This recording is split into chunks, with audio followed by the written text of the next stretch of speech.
Hello everyone, তোমরা সবাই কেমন আছো?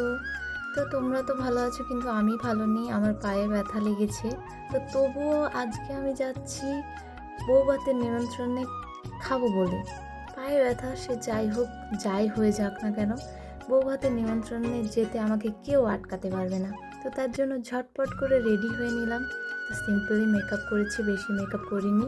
কারণ আমি ভাবছি হয়তো আমারটা ওভার হয়ে যাচ্ছে। তো সেখানে গিয়ে দেখতে পাবো আমি বেশি সেজেছি নাকি কম সেজেছি। তো সে যাই হোক না কেন, আমাকে কেউ আটকাতে পারবে না যাওয়া থেকে। আমার পায়ে ব্যথা লেগেছে, তবুও যাচ্ছি আমি। তো চলো যাওয়া যাক। তো এখন এসে গেছি আমাদের বাড়ি থেকে কিছুটা দূরেই। ওই দাদা হয়, তো বিয়েতে তো আসতে পারিনি, তার জন্য বউভাতে চলে এসেছি। তো এই দেখো ব্রাইড, খুব সুন্দর লাগছে।